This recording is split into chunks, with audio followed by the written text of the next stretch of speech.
It's hard not to notice that former President Barack Obama has become the frontman, as well as fall guy, for the Democrats in the presidential election. His vice president, Joe Biden, the presumptive Democratic nominee, is remaining in the background while Obama opens himself up for criticism from Donald Trump. It leaves the question of whether this is campaign strategy. Obama was caught a week ago making disparaging comments in a private phone call about the Trump administration's response to the coronavirus pandemic, as well as the influence the president may have used to get the Justice Department to drop criminal charges against former National Security Advisor Michael Flynn. He's now making his comments in public in a continuation of the takedown of the administration in a pair of commencement speeches this past weekend. One speech was to 74 historically black colleges. He didn't mention Trump by name but criticized the administration and said the pandemic has shown that having leaders who are informed and honest and seek to bring people together matters. More than anything, this pandemic has finally torn back the curtain on the idea that so many of the folks in charge know what they're doing, said Obama.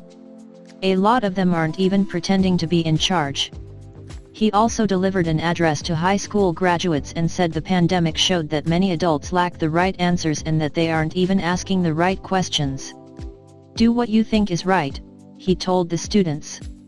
Doing what feels good, what's convenient, what's easy, that's how little kids think. Unfortunately, a lot of so-called grown-ups, including some with fancy titles and important jobs, still think that way, which is why things are so screwed up.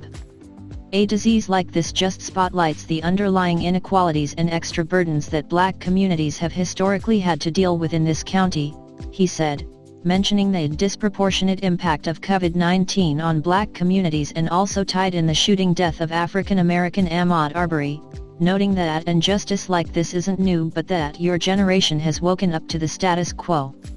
Obama's recent attacks on Trump and the administration have led to Trump renewing his conspiracy theories about him, mainly that the Obama administration had spied on his 2016 campaign, with mentions of Obamagate. The former president responded with just one word in a tweet: vote. Not that Trump isn't criticizing Biden still, as he is. The president suggested he should go to prison for an unnamed crime that he referred to as the greatest political crime in the history of our country. But Biden said nothing. Hours later, after the comment, he simply tweeted, "There's nothing that the American people cannot accomplish when we stand together, one nation, united in purpose." Biden's advisors are against responding to Trump's attempts to provoke him. They believe the public will vote in November in response to the pandemic and not Trump's tweet barrages.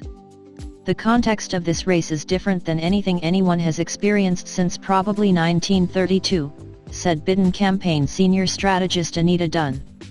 The question that the American people are going to be posed in 2020 will be, who do you trust as we enter this new phase of this nation's history?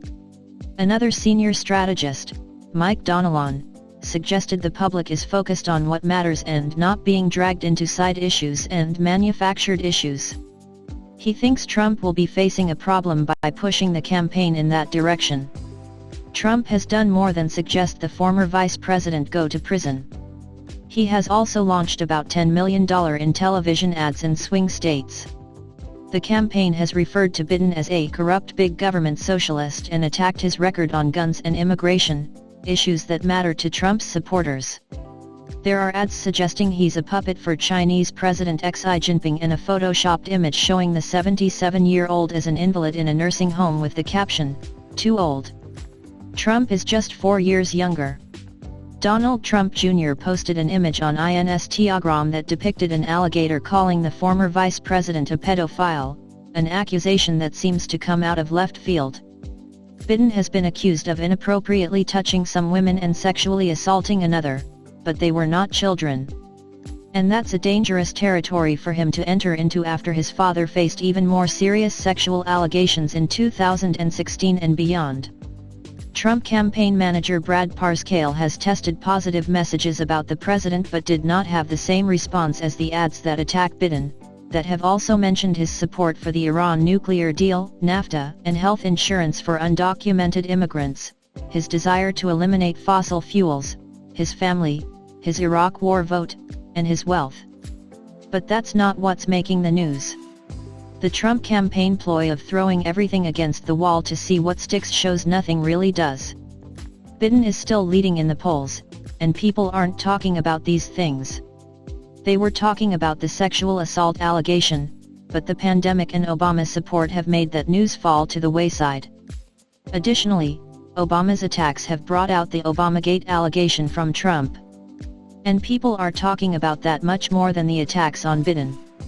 It seems Obama is sacrificing himself and taking the heat in this election. His strength has always been in his speeches. The more he speaks his support of Biden, the more people will believe him and Biden. And the more he does that, the more it will lead to Trump angrily lashing out at him and ignoring Biden. Meanwhile, Biden stays quiet other than positive messages and sails through to November.